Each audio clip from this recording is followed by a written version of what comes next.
The silver sequins glittering in the shadows looked like shattered glass scattered across a crime scene.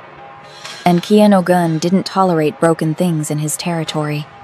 Not his lounge, not his reputation, and sure as hell, not the trembling woman folded beneath his table like a discarded secret someone had tried to bury alive.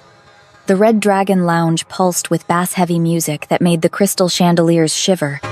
Neon blues and purples sliced through cigar smoke, painting everything in the colors of bruised skin.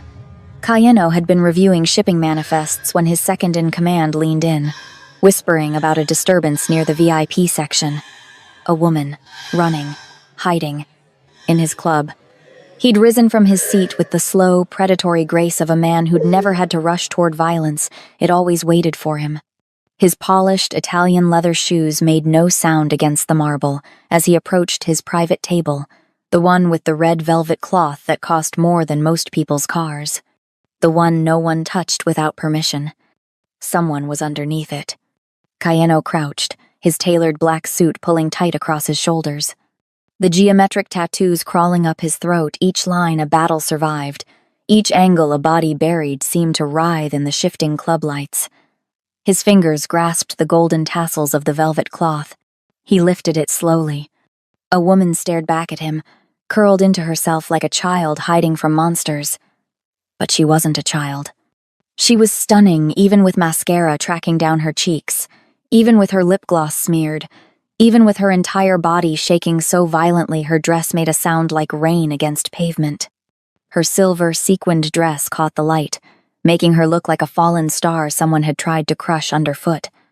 For 3 seconds, neither of them moved. Her eyes, dark, wide, drowning in terror, locked onto his. She whispered something, her voice barely audible over the music. "I'm sorry. I got lost. I'll leave. Please. I'm sorry." Already trying to make herself smaller. Already apologizing for existing. Cayeno's jaw tightened. Then he saw them. The bruises. Finger-shaped shadows wrapped around both her wrists like ugly jewelry. Fresh, purple-black. The kind that came from someone grabbing her hard enough to leave their signature in her skin. His eyes traveled back to her face. Traced the slight swelling on her left cheekbone hidden beneath makeup. Noted the way she held her ribs when she breathed. Something cold and surgical clicked into place in Kieno's chest, the same feeling he got right before he gave an order that would end someone's bloodline.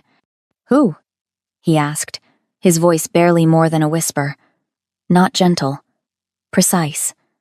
The way a surgeon asks where it hurts right before he cuts. She shook her head frantically, tears spilling faster. "No one. I fell. I'm clumsy. I should go." "You're not going anywhere." The words came out before he'd consciously made the decision. But that was the thing about Cayenogun, he didn't second-guess himself. His instincts had kept him alive in a world where hesitation meant a bullet in the brain. Footsteps. Heavy. Approaching fast. Cayeno didn't drop the tablecloth. Didn't move his eyes from hers.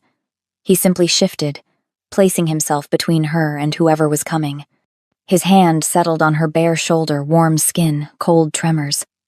She flinched like she'd been struck. He didn't remove his hand. He pressed down slightly. An anchor. A claim. A promise. "Stay quiet," he murmured. "Cayenogun." A voice cut through the music, sharp with entitlement. American accent. Expensive but tasteless. "I believe you have something of mine." Cayeno rose slowly, letting the red velvet fall back into place, but not all the way. Just enough to shield her from direct view while keeping his hand on her shoulder. His eyes lifted to meet the man standing 5 feet away, flanked by 2 private security guards who clearly had no idea they'd just walked into a death trap. The man was tall, polished, wearing a designer suit that screamed new money and political connections. His face was red from alcohol or rage, maybe both. His eyes were searching, predatory, familiar with taking what they wanted. "You're something?" Cayeno's voice was soft, conversational, the tone he used right before someone disappeared. His fingers flexed slightly on the woman's shoulder beneath the table, feeling her entire body lock up in recognition. Interesting choice of words. "My girlfriend," the man said, taking a step forward, His guards moved with him. Kaino's own men materialized from the shadows, 6 of them, forming a semicircle. She's unwell. Confused. I need to take her home. She's not confused. Kaino's thumb traced a small circle against her skin, feeling the violent tremor that ran through her at the word girlfriend. And she's not yours. The man's face darkened. Listen, I don't know who you think you are. You don't know. Kaino smiled then, the expression sharp enough to draw blood. He took 1 step forward, and the temperature in the space seemed to drop 10 degrees. Then allow me to educate you. My name is Kiano-gun. This is my club. That booth is my table. And that woman. He paused, letting the geometric tattoos on his throat catch the light, letting this fool understand exactly what those markings meant in Soul's underworld. Is under my protection now. You can't just... I can. 2 words. Absolute. Final. I do. I am. Beneath the table, he felt her breath catch. Felt the moment her terror shifted into something else, confusion, maybe disbelief. But still, she stayed quiet. Smart girl. The ex-boyfriend's face contorted with rage and something uglier, the expression of a man who'd never been told no in his life. Do you have any idea who I am? What I can do to you? 1 phone call and this place is swarming with... With who?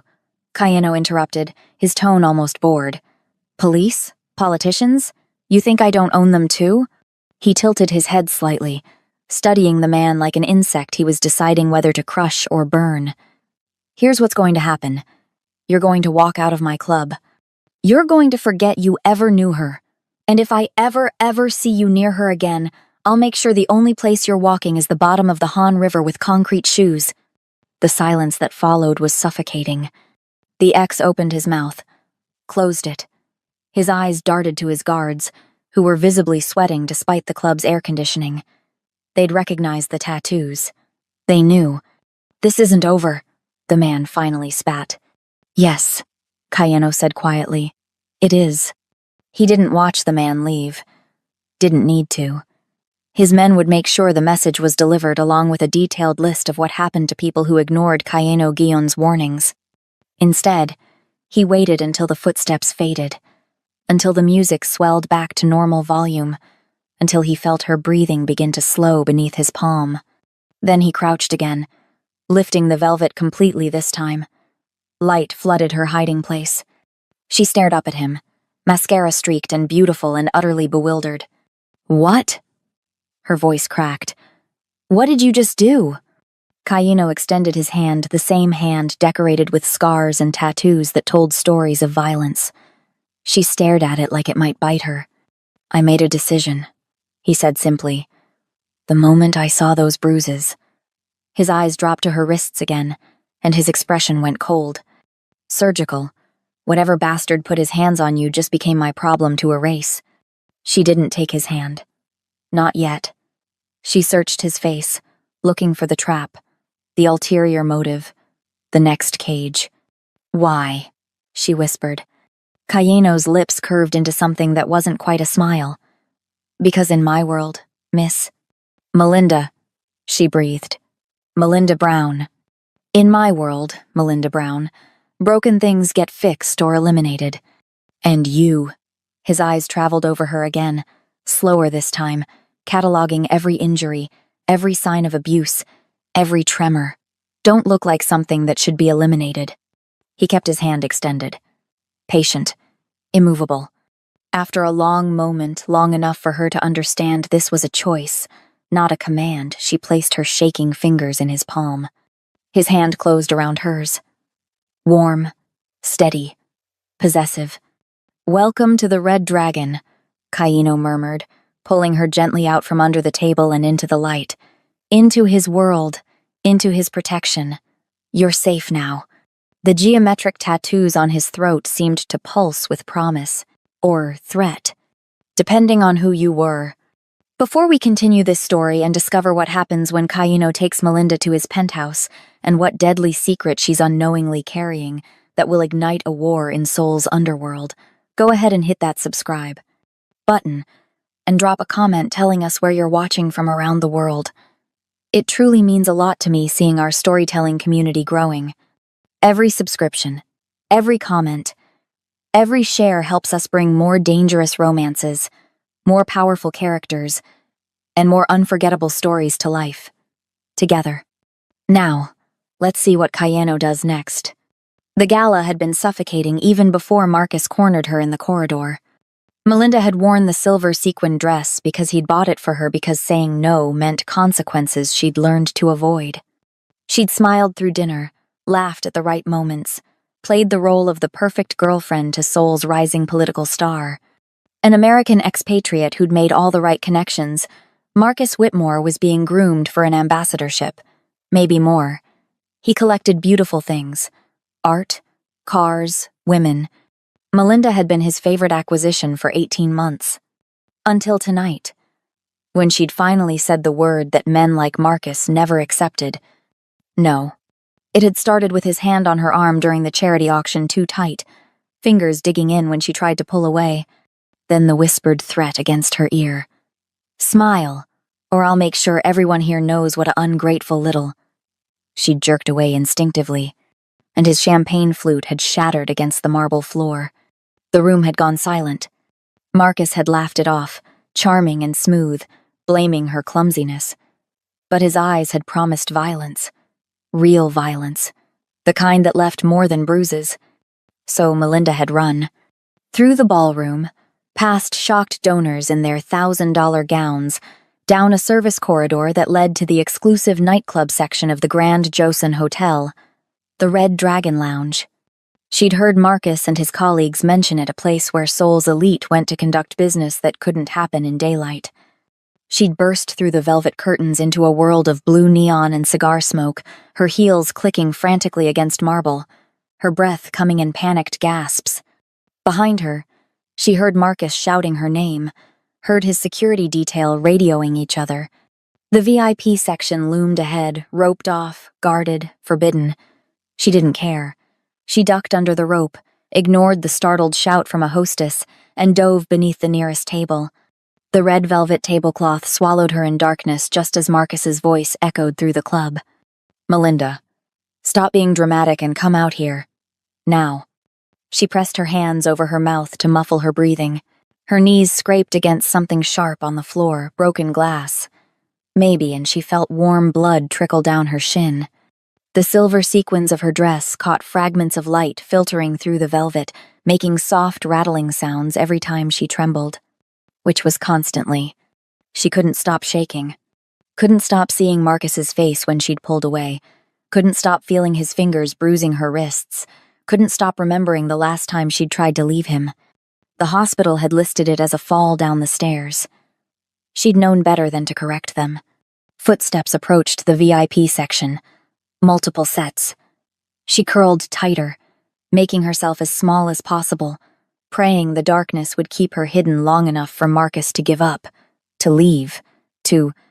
The footsteps stopped, right next to her table. Melinda's heart hammered so violently she thought it might burst through her ribs. Through the gap between the tablecloth and the floor, she could see shoes. Expensive Italian leather, polished to a mirror shine. Not Marcus's shoes. These were different. Still, patient, waiting. The music seemed to fade. Or maybe her hearing was going, tunneling down to just the sound of her own ragged breathing and the blood rushing in her ears. Then the tablecloth lifted. Light flooded in, blinding after the darkness. Melinda looked up and forgot how to breathe. The man crouching before her was beautiful in the way a blade was beautiful, all sharp angles and controlled danger. His face was angular, high cheekbones casting shadows in the neon glow, his eyes dark and assessing. Jet black hair swept back in a severe style that suggested military discipline. He wore a black suit that fit like it had been tailored to his body by someone who understood that clothes were armor. But it was his throat that made her blood run cold. Geometric tattoos covered every inch of his neck, intricate patterns that looked like sacred symbols or warnings or both. The black ink seemed to pulse in the shifting club lights, crawling up from beneath his collar to just below his jaw. In Seoul's underworld, Tattoos like that meant one thing: Yakuza, or the Korean equivalent. Someone so deeply entrenched in organized crime that they'd marked their body with permanent declarations of allegiance. Melinda had just hidden under a gangster's table. "I'm sorry," she whispered, the words tumbling out in a rush. "I got lost. I'll leave. Please, I'm sorry." His eyes dropped to her wrists. She saw the moment he registered the bruises, dark purple-black fingerprints wrapped around both arms like handcuffs. His expression didn't change, but something flickered behind his eyes. Something cold and surgical and absolutely terrifying. "Who?" he asked, his voice barely audible over the music. Not gentle, precise. "No one. I fell. I'm clumsy. I should go." "You're not going anywhere." Before Melinda could process that statement, she heard Marcus's voice cutting through the club noise, sharp with barely contained rage. "Kayano-gyun, I believe you have something of mine." The man, Kayano-gyun, apparently rose slowly without dropping the tablecloth completely. His hand settled on Melinda's bare shoulder, and she flinched violently. He didn't remove it, just pressed down slightly, warm and heavy and strangely anchoring. "Stay quiet," he murmured. Melinda watched through the gap in the velvet as Kayano straightened to his full height. She could only see from the waist down now Kayano's perfectly tailored trousers, Marcus's designer suit pants, the boots of what must be Marcus's security team. "You're something?" Kayano's voice was soft, conversational, and somehow more frightening than if he'd shouted. Interesting choice of words. "My girlfriend." Marcus's tone dripped with entitlement. "She's unwell. Confused. I need to take her home." The hand on Melinda's shoulder flexed slightly. "She's not confused," Kayano said. His thumb traced a small circle against her skin, whether to comfort her or claim her. She couldn't tell. "And she's not yours. Listen, I don't know who you think you are." "You don't know?" A pause. "Then allow me to educate you. My name is Kayano-gun. This is my club. That booth is my table. And that woman is under my protection now." Melinda's breath caught. Protection. The word should have been comforting. Instead, it sounded like a life sentence. "You can't just—" Marcus started. "I can. I do. I am." The absolute certainty in those words made something in Melinda's chest twist. She'd spent 18 months with a man who'd treated her like property, who'd isolated her from friends and family, who'd convinced her that leaving was impossible. And now this stranger, this dangerous, tattooed stranger was claiming her like she was a prize to be won. She'd just traded one cage for another. The confrontation above her escalated quickly. Marcus made threats about phone calls and political connections and consequences.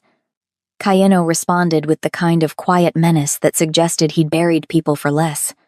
Finally, she heard Marcus's retreating footsteps, followed by a string of muffled curses as he was apparently escorted out by Kayano's security.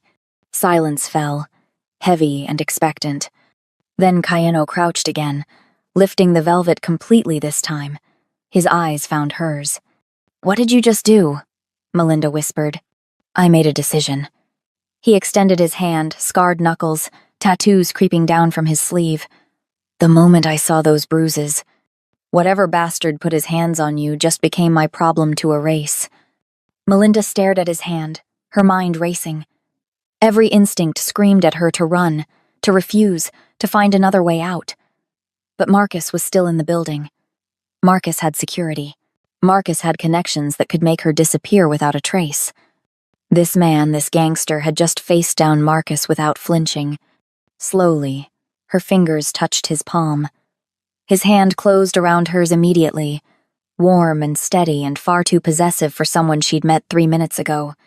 "Welcome to the Red Dragon," Kayano said, pulling her gently from beneath the table. "You're safe now." The geometric tattoos on his throat seemed to pulse with the promise. Melinda didn't feel safe. She felt like she'd just jumped from a burning building into an ocean full of sharks. But at least sharks were predictable in their violence. Kayano moved through the club with the confidence of a man who owned not just the building but everyone in it.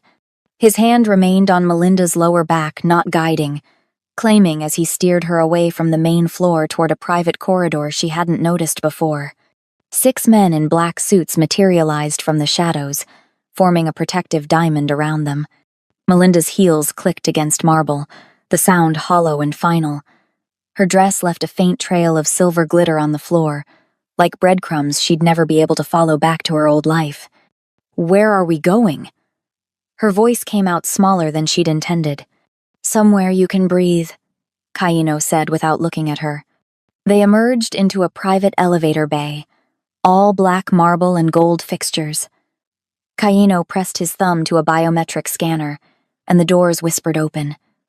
He gestured for her to enter first. Melinda hesitated. The elevator looked like a gilded cage. "You're thinking about running," Kaino observed, his tone neutral. "Don't. Your ex is currently being detained by hotel security for causing a disturbance. He's making calls. Within the hour, this building will be swarming with people looking for you. The only safe place right now is with me." Safe. The word tasted bitter. "You're a gangster." "Yes. No denial, no prettying it up. Just cold fact. But I'm a gangster who keeps my word, and I told you that you're under my protection. That means something in my world." "What does it mean?" Melinda asked, even as her feet carried her into the elevator against her better judgment. Kaino followed, his guards remaining behind as the doors closed. The space suddenly felt impossibly small with just the two of them. "It means no one touches you without my permission," he said, pressing the button for the penthouse. "It means you sleep safely. It means when you're ready to tell me who did this to, you really did this, I'll handle it." The elevator began its smooth ascent, and Melinda's stomach dropped. "You already know who did it. Marcus. You just sent him away." "I sent away a man who thinks he owns you." "But these," Kaino's fingers ghosted over the bruises on her wrist without actually touching them, "are at least 3 days old. The swelling on your cheek is older. This didn't start tonight, Melinda." Hearing her name in his mouth felt intimate, dangerous. She wrapped her arms around herself, suddenly aware of how little her dress covered, how vulnerable she was in this confined space with a man who'd just claimed her like territory. The elevator opened directly into a penthouse that stole what little breath Melinda had left. Floor-to-ceiling windows showcased Seoul's glittering skyline, the Han River snaking through the city like a vein of liquid diamonds. The space was all clean lines and expensive minimalism, black leather, steel, glass, art that probably cost more than her college education hung on the walls. But it was the details that caught her attention. The reinforced door, the security camera in every corner, the panic button by the entrance. This wasn't just a home, it was a fortress. "Guest room is down that hall," Kaino said, shrugging out of his suit jacket and draping it over a chair. The movement revealed a shoulder holster, the gun sitting against his ribs like a natural extension of his body. "Bathroom is stocked. Take whatever you need." Melinda stood frozen in the middle of his living room, still clutching her small, silver clutch purse like a lifeline. "You're not going to. I mean, what do you want from me?" Kaino paused in the act of pouring himself a drink whiskey, neat, in a crystal glass that caught the city lights. He turned to face her fully, and the weight of his attention was crushing. "Right now, I want you to stop shaking. I want you to shower, change into something comfortable, and eat something." He took a slow sip of his drink. "Then I want you to tell me everything about Marcus Whitmore so I know exactly who I just declared war on." "War?" The word came out as barely a whisper. "You think he's going to accept what happened downstairs? Men like that don't accept losses. They escalate." Kaino's eyes traveled over her again, clinical and assessing. "He'll come for you. When he does, I need to know everything: who his allies are, what leverage he has, why he's so desperate to get you back." Because Melinda knew something. Or had something. Kaino was smart enough to recognize that Marcus's reaction hadn't been about a wounded ego. It had been about fear. "I don't know anything," Melinda said quickly. Too quickly. "I'm just his girlfriend. I don't know about his work or his—" "Don't lie to me." The command was soft but absolute. I just put my organization at risk for you. You owe me honesty at minimum." Melinda's eyes burned with tears she refused to let fall. "I don't owe you anything. You made a choice. That's not my fault." Something flickered across Kaino's face, surprise, maybe, or approval. "You're right. I did make a choice. But so did you when you took my hand. So now we're both in this, and lying helps neither of us." He set down his glass and moved closer, not crowding her, but close enough that she had to tilt her head back to maintain eye contact. "I'm not Marcus. I won't hurt you for telling the truth, but I will remove obstacles that threaten you. To do that, I need information." "Why?" Melinda's voice cracked. "Why do you care? You don't know me. I'm nothing to you." "You're something now," Kaino said simply. "The moment I put my hand on your shoulder and told him no, you became mine to protect. In my world, that's not a temporary commitment. Your world is insane. Yes, but it's honest." He stepped back, giving her space. "Guest room. Shower. Food. We'll talk after you've had time to process. You're safe here, Melinda. Whatever else I am, I keep my promises." Melinda wanted to argue, wanted to demand he take her to a police station or the American embassy or anywhere that wasn't a crime lord's penthouse. But exhaustion crashed over her like a wave. Her knees were still bleeding. Her dress was ruined. Her entire life had imploded in the span of 30 minutes. "Okay," she whispered. Kaino nodded once, then returned to his whiskey and the windows, presenting his back to her in a gesture that was probably meant to be reassuring. "Look," his posture said, "I'm not even watching you." But Melinda had learned that the most dangerous men were the ones who didn't need to watch. They already knew you couldn't escape. The guest room was larger than her entire apartment had been. A massive bed dominated the space, made up in charcoal linens that looked obscenely expensive.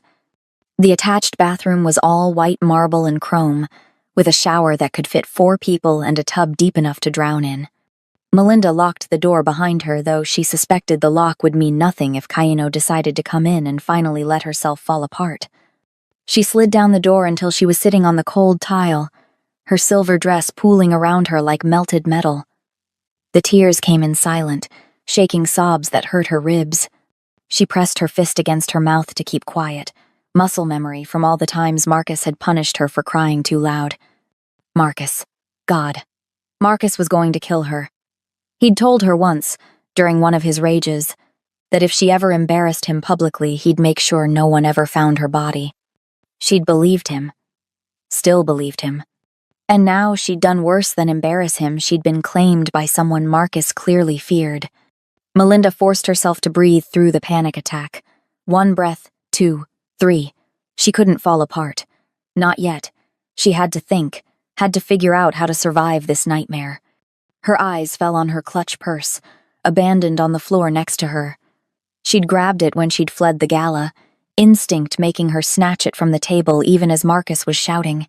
Now she opened it with trembling hands, inventorying her pathetic collection of survival tools. A lipstick, her phone, 5 missed calls from Marcus, 15 texts she didn't want to read, her hotel room key, and her jewelry box. Except it wasn't her jewelry box. Melinda pulled out the small rectangular case, confusion cutting through her panic. Her jewelry box was rose gold with her initials engraved on it.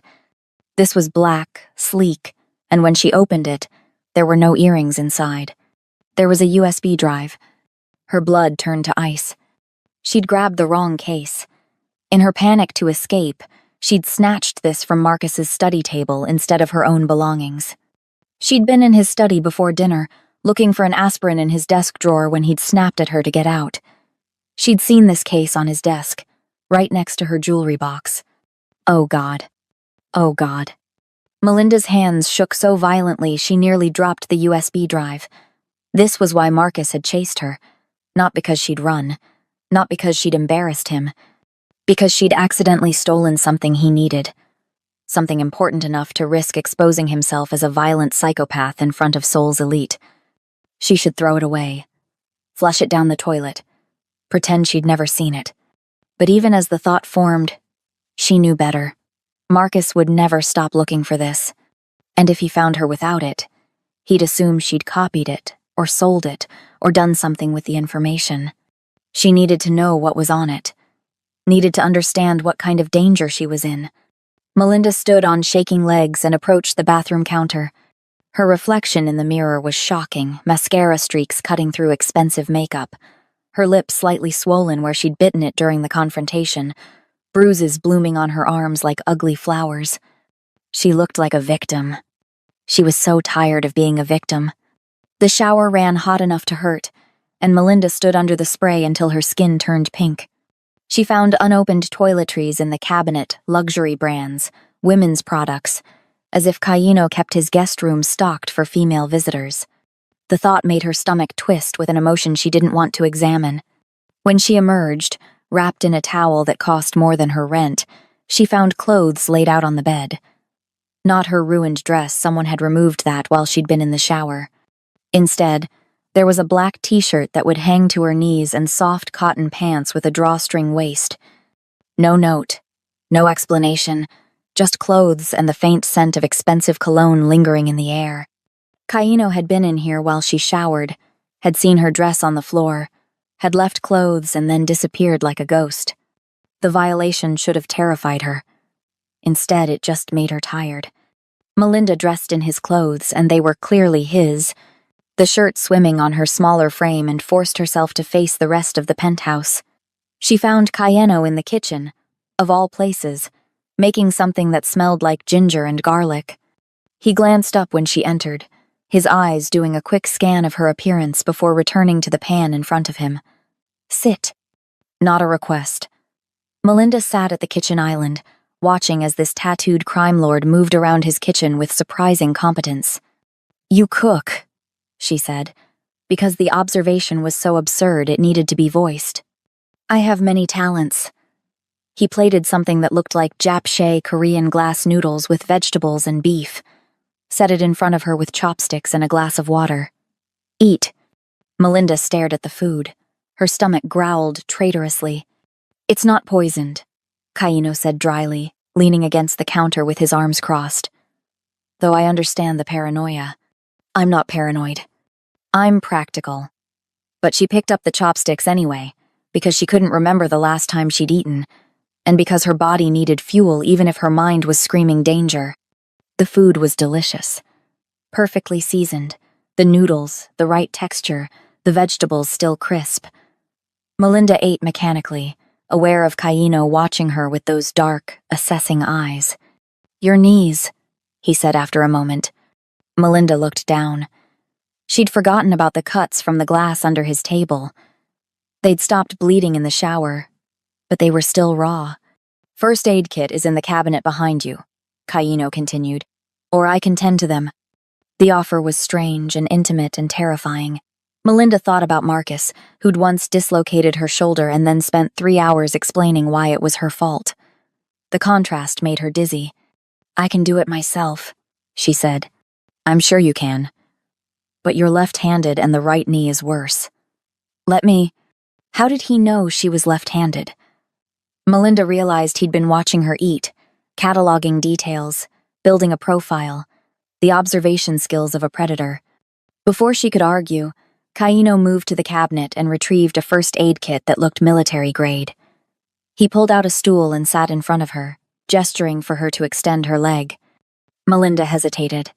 I'm not going to hurt you, Cayeno said, and for the first time there was something almost gentle in his voice. I'm just going to clean and bandage, that's all.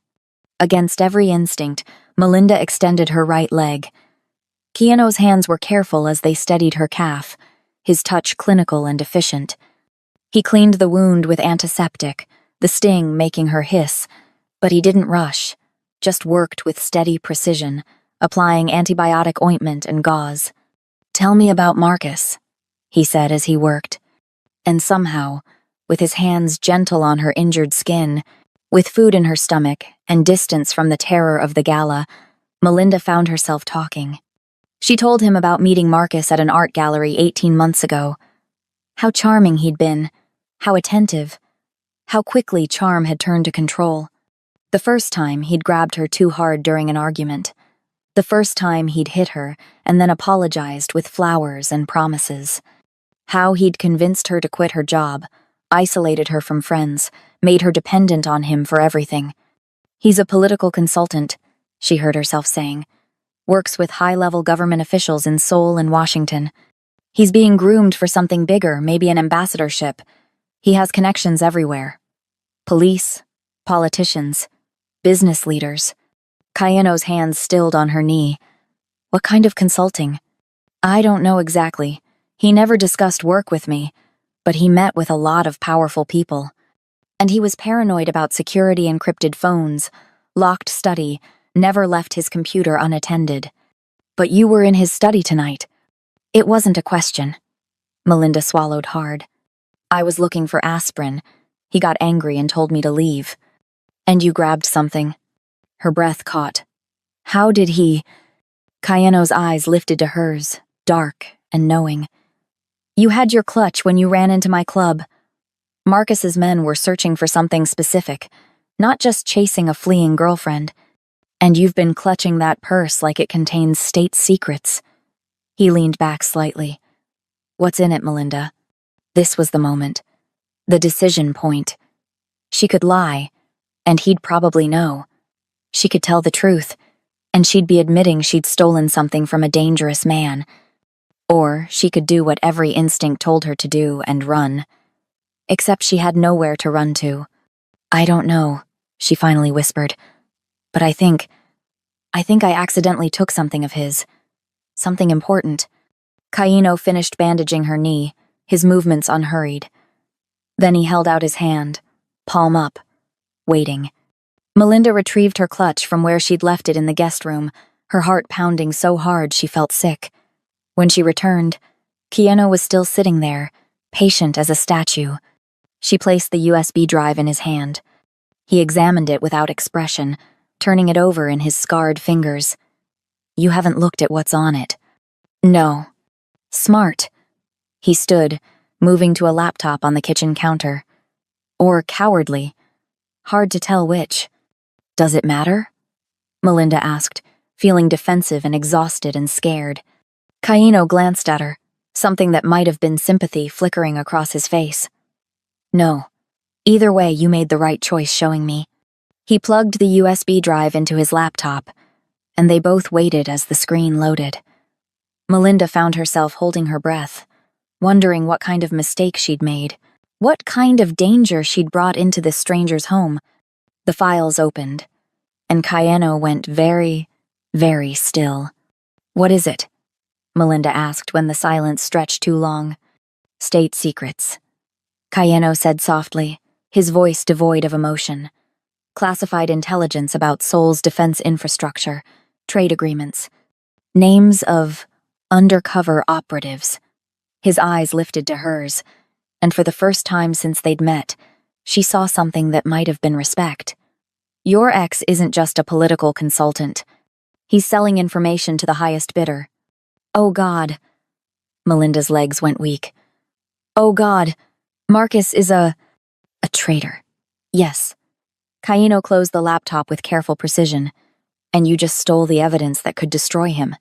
The room tilted. Melinda grabbed the counter to steady herself. He's going to kill me. When he realizes I have this, he's not going to touch you. The certainty in Kaino's voice cut through her panic. Do you understand what you've just given me? This USB drive doesn't just prove your ex is corrupt. It shows he's working with people who are actively trying to destroy organizations like mine. He's not just your problem anymore, Melinda. He's mine. I don't want to be your problem, Melinda said, hating how her voice shook. I just want my life back. Your life was already gone the moment you ran from him, Kaino said, not unkindly. You can't go back, but you can go forward. He picked up the USB drive, holding it up to the light. This changes everything. You're not just a victim I'm protecting anymore. You're a partner. An asset. Maybe even... He paused, something calculating entering his expression. A queen who could stand beside a king. I don't want to be a queen. I want to be free. Freedom is an illusion, Kaino said. But power? Power is real. And right now, you're holding evidence that could bring down one of Seoul's rising political stars. That's power, Melinda. The question is whether you're brave enough to use it. Melinda stared at this man, this dangerous, tattooed stranger who'd inserted himself into her life like a blade between her ribs, and realized she was standing at a crossroads. She could beg him to take her to the embassy, to let her disappear, to give her back the USB drive so she could return it to Marcus and pray he showed mercy. Or she could stay. She could learn to wield the power he was offering. She could transform from the trembling girl under the table into something else. Something Marcus would never expect. The geometric tattoos on Keanu's throat seemed to pulse in the low light, a permanent reminder that some decisions couldn't be undone. "Teach me," Melinda heard herself say. "Teach me how to fight back." Keanu smiled then, sharp and approving and absolutely terrifying. "Welcome to the war, Melinda Brown. Let's make sure you survive it." The first 3 days in Keanu's penthouse passed in a blur of tension and careful distance. Melinda slept in the guest room with the door locked, though she suspected the gesture was meaningless. Keanu moved through his domain like a ghost, present but untouchable, conducting business in his office while his guards rotated shifts in the hallway outside. She learned his patterns. Coffee at 5 in the morning, black and scalding. Conference calls in Korean, Mandarin, and occasionally English, his voice never rising above conversational, even when discussing what sounded like murder. He cooked dinner every evening, always traditional Korean dishes that filled the penthouse with scents that reminded her she was far from home in every possible way. On the 4th morning, Melinda woke to find him standing on the balcony in nothing but black pants, his back to the sunrise. She'd intended to slip past to the kitchen, but the sight stopped her cold. His entire back was covered in tattoos. Not the geometric patterns on his throat, these were different. A massive dragon coiled from his left shoulder blade down to his lower back, its scales rendered in incredible detail, its eyes seeming to track her even from across the room. Cherry blossoms scattered across his right shoulder, some in full bloom, others falling like bloody rain. And between them, woven through the artwork, were scars. Bullet wounds, knife marks, the puckered tissue of burns. Keanu turned his head slightly, acknowledging her presence without surprise. "You're up early." "I couldn't sleep." Melinda wrapped her arms around herself, suddenly aware she was wearing his shirt again, her legs bare beneath the hem. "Your tattoos. They're excessive?" A hint of dark humor colored his voice. "Beautiful. Terrifying. Most beautiful things are." He turned fully to face her, and Melinda forced herself not to look away from his chest. More ink, more scars, more evidence of a life lived violently. Each one marks something. A battle, a betrayal, a promise kept or broken. Despite her better judgment, Melinda found herself moving closer to the balcony. The morning air was cool, Seoul stretching out below them like a kingdom waiting to be claimed or conquered. "The dragon?" she asked. "My first kill. I was 16. Kaino's voice was matter-of-fact, discussing murder the way someone might discuss their first job. A rival gang member who'd tortured my mentor. I hunted him for 3 months. When I finally found him, I learned that revenge is just another kind of prison. The dragon reminds me that some cages are of our own making." Melinda's throat felt tight. "The cherry blossoms?" "My sister." Something flickered across his face, there and gone so quickly she might have imagined it. She loved cherry blossom season. She died when I was 22. Caught in crossfire meant for me. "I'm sorry." "Don't be. I killed everyone responsible. That's what the petals falling represent, their blood." He moved to the railing, his hands gripping the metal. "In my world, Melinda, everything has a price. Love, loyalty, protection. The tattoos are my ledger, a record of debts paid and owed." "What do you owe me?" The question slipped out before she could stop it. Kaino's eyes found hers, dark and fathomless. "Nothing. You owe me nothing. I claimed you because I chose to, not because I expected payment. But you said I'm an asset now, that I have power." "You do." The USB drive, the information, the fact that you survived Marcus long enough to escape all of that has value. He tilted his head slightly, studying her. But power isn't the same as debt. Power is a tool. What you choose to do with it determines who you become. Melinda thought about the girl who'd hidden under his table 4 days ago, shaking so hard her sequins rattled. That girl had been defined by her fear, by her helplessness. She didn't want to be that girl anymore. "Teach me," she said. "Not just about the USB drive or Marcus. Teach me how to protect myself, how to fight." "Why?" "Because I'm tired of being afraid. Because you're right, I can't go back to who I was, so I need to become someone else, someone who doesn't hide under tables." Cayeno watched her for a long moment, weighing something she couldn't name. Then he nodded once. "Get dressed. We start in an hour."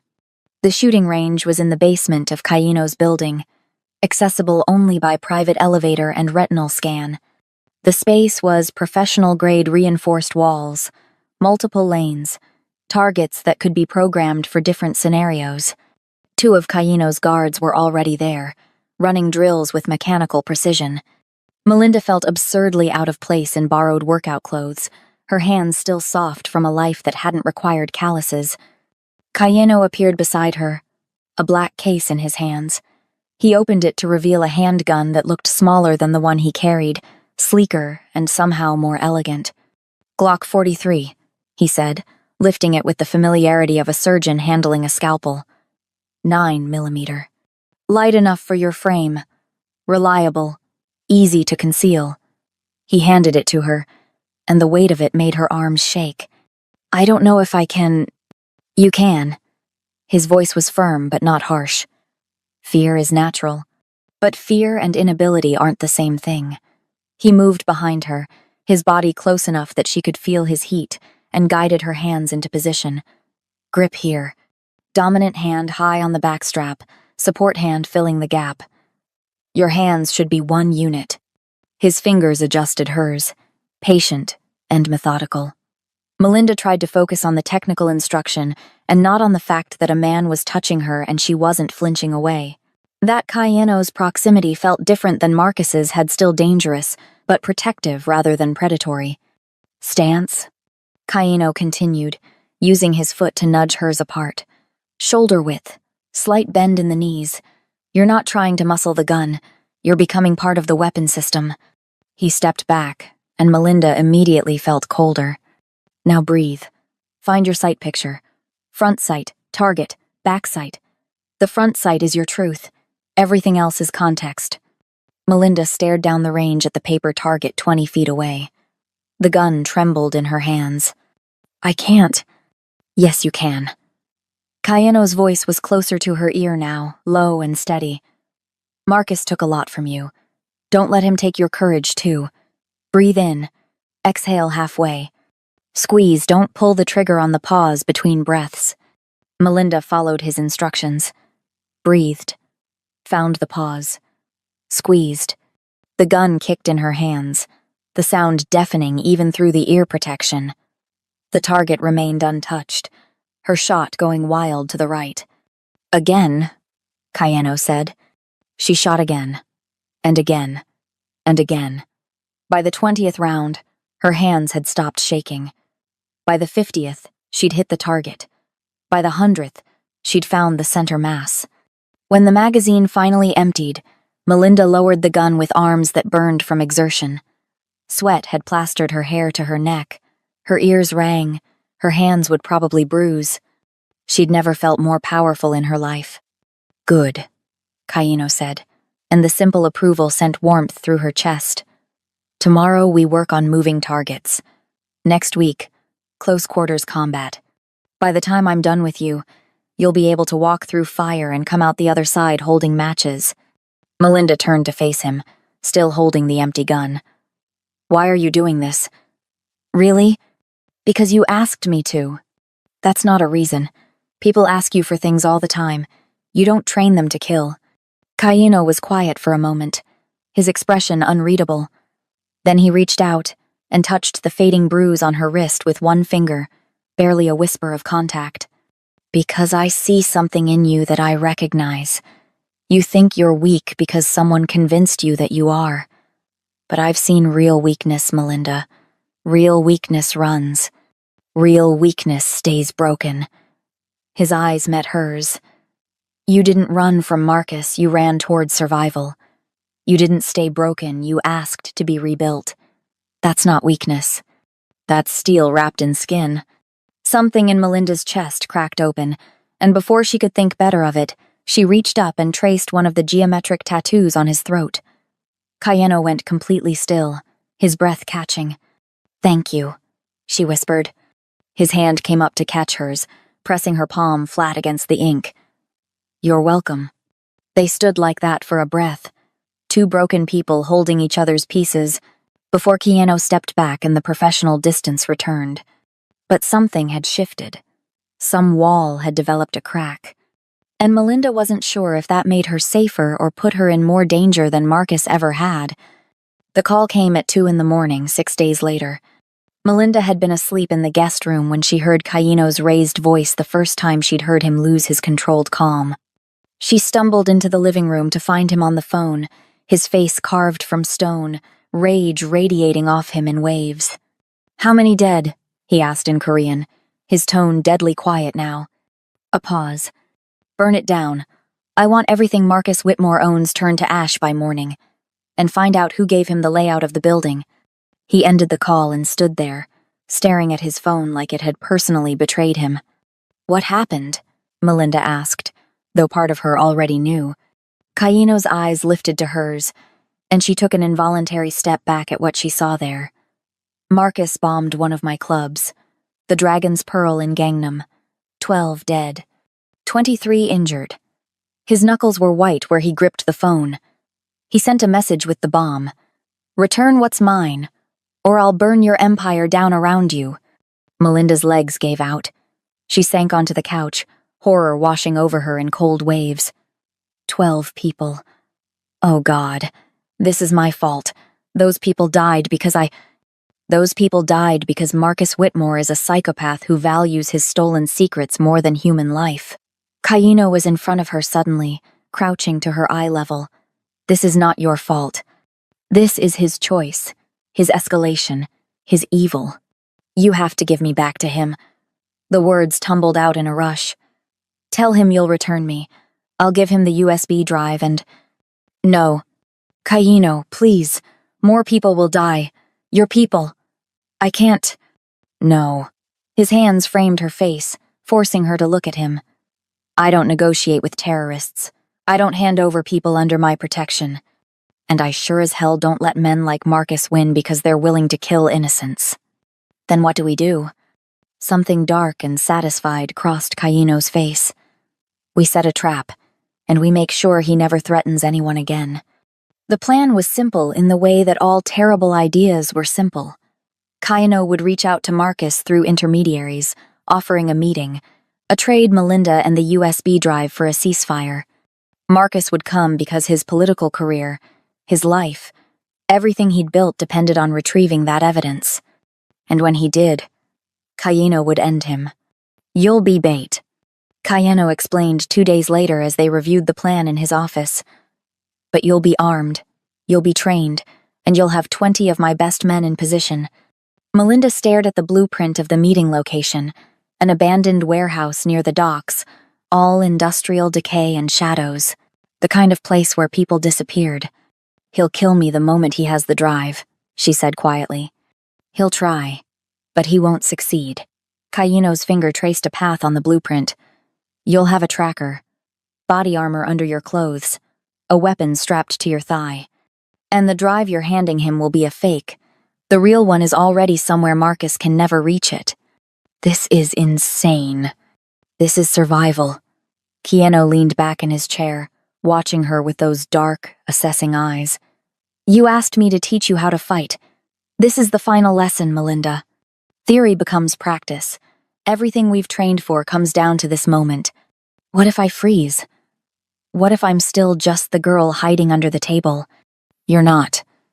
You haven't been for days." He stood and moved around the desk, extending his hand. "But if you want out, I'll find another way. I won't force you to do this. Melinda looked at his scarred hand, remembering the first time he'd offered it to her in that club. She'd taken it then out of desperation. But now she took it because she was choosing to stand rather than hide. I'm in, she said. Let's end this. Cayeno's grip tightened, and something that looked almost like pride flickered across his face. That's my queen. The words shouldn't have affected her, but they burned through her chest like brands, marking her as irrevocably as his tattoos marked him. The warehouse smelled like rust and standing water.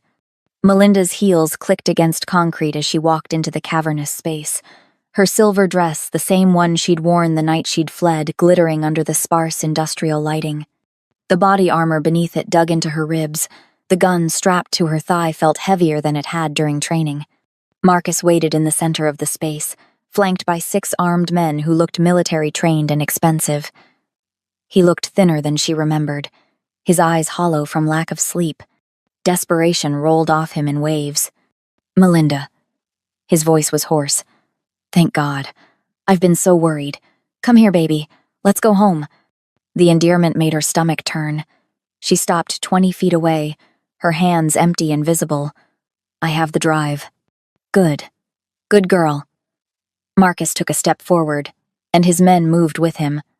Hand it over and we can forget this whole ugly business. I'll even forgive you for running. For embarrassing me. Forgive me? The words came out sharper than she'd intended. You hit me, Marcus. You broke my ribs. You made me afraid to breathe wrong in my own home. His face twisted. You're being dramatic. We had some rough patches, but I loved you. I still love you. Now stop wasting time and give me the fucking drive. The mask slipped, and there he was. The real Marcus. The monster she'd lived with for 18 months. Melinda reached into her clutch and pulled out the USB drive. The fake one, identical to the original except for the tracking software Cayeno had loaded onto it. Here.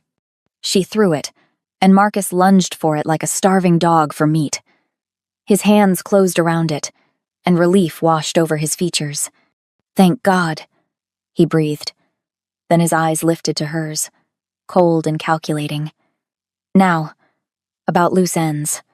He pulled a gun from his jacket. Melinda's training kicked in before conscious thought. She dove behind a concrete pillar as the first shot rang out, the sound deafening in the enclosed space. Return fire erupted from the shadows, Cayeno's men, positioned exactly where they'd planned. But Marcus's security team was good. Military-grade good. The warehouse erupted into a firefight, muzzle flashes lighting up the darkness like lightning. Melinda! Cayeno's voice cut through the chaos, and she saw him across the warehouse, taking cover behind a rusted industrial container. Stay down! But Marcus had anticipated the trap, had brought more men than they'd expected. The fight was uglier, more desperate than planned. Melinda pressed her back against the pillar, her heart hammering so hard she thought it might break through the body armor. Her hand found the gun strapped to her thigh, the metal cold and solid. You stupid bitch! Marcus's voice. Closer now. Did you really think you could hide from me? That your gangster boyfriend could protect you? She could hear his footsteps. Circling. Hunting. I gave you everything. Marcus continued, his voice echoing. A life. A purpose. I loved you. And you betrayed me. You stole from me. Melinda's hands shook as she checked the gun. 15 rounds. Safety off. Breathe. Come out, Melinda. Let's end this. I promise I'll make it quick. She closed her eyes, hearing Cayeno's voice from their training sessions. Fear is natural. But fear and inability aren't the same thing. You're steel wrapped in skin. Marcus rounded the pillar. Melinda raised the gun. Their eyes met, and she saw his shock, his disbelief that his victim was armed, that she would fight back. You can't, Marcus said, already lowering his weapon slightly, confident in her weakness. You're not a killer. You're just a scared little girl playing dress-up. You're right, Melinda said, her voice steadier than she felt. I'm not a killer. She pulled the trigger. The shot took him in the shoulder exactly where Kayano had taught her to aim for a non-lethal but incapacitating hit. Marcus screamed, his gun clattering to the ground as he clutched the wound. But I'm not scared anymore either. Marcus stared at her, blood seeping between his fingers, understanding finally dawning in his eyes. She wasn't his property, wasn't his victim, wasn't his anything. You're insane, he gasped. You'll never... A single shot rang out, and Marcus's head snapped back. He crumpled to the ground, dead before he hit the concrete. Melinda spun to find Keanu lowering his weapon, his face spattered with blood that wasn't his own. The geometric tattoos on his throat stood out in sharp relief against his skin. I told you, Keanu said quietly, moving toward her through the settling dust. Some problems need to be erased. The warehouse had gone silent. Marcus's men were down or fleeing. Keanu's guards were securing the perimeter. And Melinda stood there, guns still raised, unable to look away from Marcus's body. She'd shot him, had wanted him dead, had felt satisfaction when Keanu's bullet had ended him. What did that make her? Melinda. Keanu's hands were on her arms, gentle despite the violence coating them. Look at me. Not him. Me. She forced her eyes to his face, searching for judgment and finding only understanding. You survived, he said simply. That's all that matters. You survived. Melinda's legs gave out, and Keanu caught her, pulling her against his chest as the adrenaline drained away and left her shaking. She pressed her face against his shirt, breathing in gunpowder and cologne and the scent of survival. I shot him, she whispered. Yes.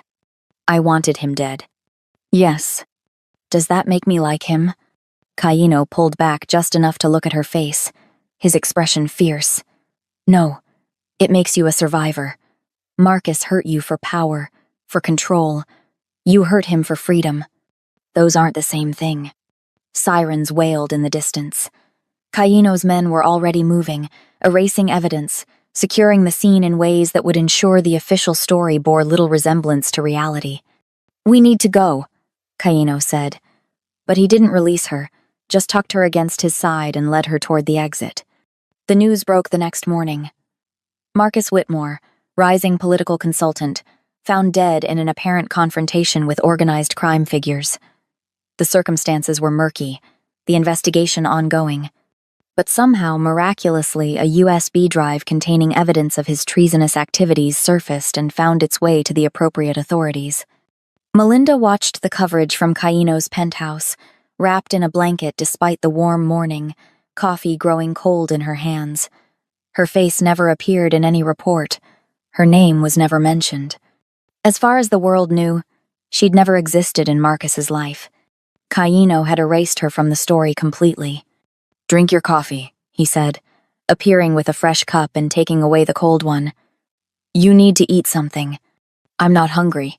I didn't ask if you were hungry. I said you need to eat. He set a plate of fruit and toast in front of her, then sat down on the opposite end of the couch. Close enough to reach, far enough to give her space. You've been staring at that screen for 6 hours. They're making him sound like a hero, like he was murdered by criminals rather than killed by the man he'd beaten and terrorized for 18 months? Yes. Because the truth is messy and uncomfortable, and people prefer their villains obvious. Keanu picked up the remote and turned off the television. Marcus is dead. His network is being dismantled. The information he sold is being used to prevent the damage he caused. You're safe. That's what matters. Am I? Melinda finally looked at him. Really looked at him. Safe. I'm living with a crime lord. I just participated in a murder. I have blood on my hands. How is that safe? You have survival on your hands. There's a difference. Keanu leaned forward, his elbows on his knees. But you're right about one thing. You can't stay here indefinitely. I've made arrangements. Melinda's stomach dropped. Of course. She'd served her purpose. Been useful during the crisis. Now she was a liability. You're sending me away. I'm giving you a choice. He pulled an envelope from his pocket and set it on the coffee table between them. Inside is a plane ticket to New York. First class, a new identity, bank account with enough money to start over, a phone number you can call if you ever need help. Walk away, Melinda. Go build a life where men like me and Marcus don't exist. The envelope sat there like a serpent. Tempting. Terrifying. And if I don't want to leave? Something flickered in Kaino's eyes, surprise, hope. He shut it down so quickly she couldn't identify it. Then you stay. But understand what that means. This life, my life, is violent. Dangerous. You'll never be able to walk away from it completely. You'll be associated with me, protected by me, and targeted because of me. Is that what you want? For me to stay? What I want is irrelevant. This is your choice. But Melinda saw through him now, understood the man beneath the tattoos and the violence. Kaino had given her the tools to leave, had made it easy for her to disappear into a normal life. Because he was terrified she'd choose to stay. She picked up the envelope, felt the weight of freedom in her hands, thought about the girl she'd been 3 weeks ago, hiding under a table, defined by her fear. Then she stood and walked to the fireplace. Kaino watched silently as she held the envelope over the flames. "Melinda, you asked me to be your queen," she said, not looking at him. "You told me I was steel wrapped in skin. You taught me that power is real and freedom is an illusion." She let the envelope catch fire, watched it curl and blacken. "So I'm choosing power. I'm choosing to stand beside you, not behind you. I'm choosing to be the queen you saw in me that first night." The envelope turned to ash and drifted up the chimney. When Melinda turned around, Kaino was standing, his expression raw and unguarded for the first time since she'd known him. "You're sure," he said. Not a question, but a confirmation. "I've never been more sure of anything." She crossed the space between them, tilting her head back to meet his eyes. "Marcus spent 18 months trying to break me. He almost succeeded. But you built me back up, taught me to fight, showed me I was worth protecting." Her hand came up to trace the geometric tattoos on his throat, feeling his pulse hammer beneath her fingers. "I'm not running anymore, Kaino. Not from Marcus's ghost, not from this life, and not from you. Melinda," his voice was rough, almost broken. "I'm not a good man. I've done things that would horrify you. I will continue to do those things. You deserve better than—" "I deserve to choose," she interrupted. "And I choose this.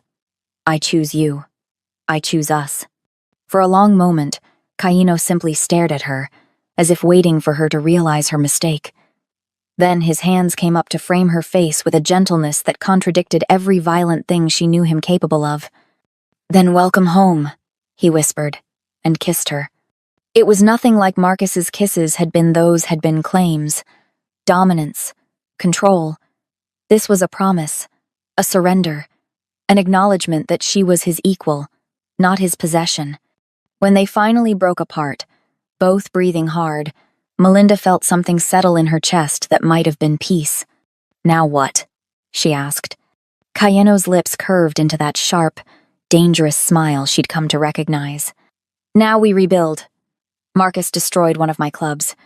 We'll build 3 more. He tried to break you. We'll show Soul what happens when queens rise from ashes." He tucked a strand of hair behind her ear. "And when we're done, we'll rule this city together." "Together," Melinda repeated, tasting the word. 3 weeks ago, she'd hidden under his table, trembling and terrified. Now she stood beside him, steel wrapped in skin, ready to burn down anyone who threatened their empire. 6 months later, the Red Dragon Lounge reopened with a private VIP section that made the old one look pedestrian. Melinda wore red instead of silver this time, a dress that declared her presence rather than apologized for it. Kaino sat in his usual booth, the one with the velvet tablecloth and the perfect view of his domain. But this time, Melinda didn't hide beneath the table. She sat on his lap, surveying the room with the confidence of a woman who'd learned that the difference between victim and queen was just a choice to stop hiding. "They're staring," she murmured against Kaino's ear. "Let them." His arm tightened around her waist, possessive and proud. "They should know who rules beside me. One of Cayeno's lieutenants approached, hesitating at the display of intimacy. "Boss, the shipment from Busan arrived, and there's someone asking for a meeting. Says he has information about the politician you've been tracking. Schedule it for tomorrow." Cayeno waved him away without taking his eyes off Melinda. "Tonight, I'm busy." The lieutenant retreated, and Melinda felt Cayeno's hand trace idle patterns on her hip. "Do you ever regret it?" she asked quietly. "That night, lifting the tablecloth?" "Every day," Cayeno said, and her heart stuttered before he continued. "I regret that I didn't find you sooner, that you suffered at all, that I couldn't save you from 18 months of hell." He turned her to face him, his expression serious. "But I don't regret claiming you. I don't regret keeping you.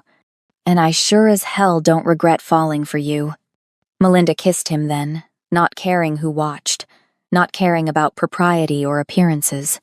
When she pulled back, she saw her reflection in the window behind him, a woman in red, confident and powerful, sitting atop the throne she'd built from the ashes of her fear. "I love you," she said, the words easy now. "I know." Cayeno's smile was sharp and warm all at once. "You burned your freedom for me. I'd burn the world for you." Outside, Seoul glittered like scattered diamonds. Inside, the Red Dragon Lounge pulsed with music and money and power. And beneath the same table where Melinda Brown had once hidden, shaking and terrified, there was nothing but empty space and the memory of a girl who'd decided to become a queen. Some stories ended in rescue. This one ended in conquest. And Melinda wouldn't have had it any other way.